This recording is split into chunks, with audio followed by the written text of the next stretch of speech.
أنا بهيرة الشاوي، زوجة صفوان ثابت مؤسس شركة جهينة، مامة سيف صفوان. صحينا كده على حقه الداخلية جهاز الأمن الوطني أجهض مخطط لجماعة الإخوان الإرهابية. مخطط كان بيعد لمجموعة من الخطط لجماعة الإخوان الإرهابية. كفاية بقى يا أخي. والمتورط فيها الإخواني صفوان ثابت صاحب شركة جهينة اللي بتاعت منتجات الألبان. في شقة فيها ملايين الدولارات، 8 مليون دولار و400 ألف دولار وذخائر و400 ألف دولار. الله يخرب بيت أبوكم. إيه ده؟ وحش ولا إيه؟ مين ده؟ أنا ما أعرفوش. الله الله الله، اقف هنا يا يوسف بس كده، خلي الناس تبص. إيه بتعيط ليه يا سلطان؟ دي فلوس يا لصة. أيوه فلوس أهي. في فلوس كده. تقرير أصدرته منظمة العفو الدولية اتهمت فيه السلطات المصرية بإساءة استخدام قوانين مكافحة الإرهاب من أجل احتجاز صفوان وابنه، وذلك انتقاما منها لرفضهما التنازل عن حصتهم لصالح جهة حكومية. قطاع خاص عايز تبقى موجود؟ اتفضل. دلوقتي أنا بناشد الرئاسة تنظر في قضية زوجي وابني، خاصة مع الاستراتيجية الوطنية لحقوق الإنسان.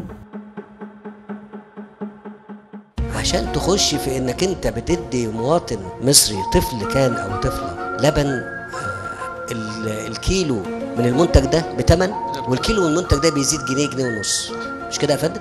الفكه دي كانت جنيه و90 قرش وكده، بتتكلم في 10-12 مليون جنيه، ممكن يبقوا رقم مع عدد المعاملات. لو سمحتم انا عايز الفلوس دي.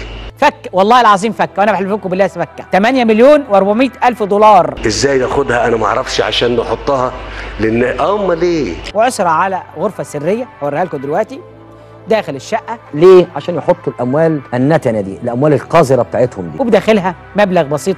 مبلغ بسيط، لقوا مبلغ يا عيني يا حرام.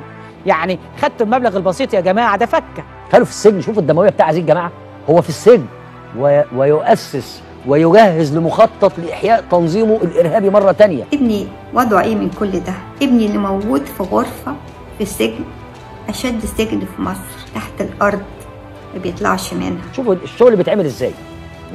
غسيل الأموال ده غسيل أموال. بس خلاص فلوس دي بقت في مكان آمن. والله إحنا كل حاجة بناخدها كده. لو في حد من الشركات المدنية اللي موجودة عليه اعتراض على اللي أنا بقوله يقول لي. لا والله صحيح، لا مش بالعافية يا جماعة، والله ما بالعافية. طمنتنا يا كابتن. لا بالعافية، لا بالعافية. فشختنا يا كابتن. 5 بالحب.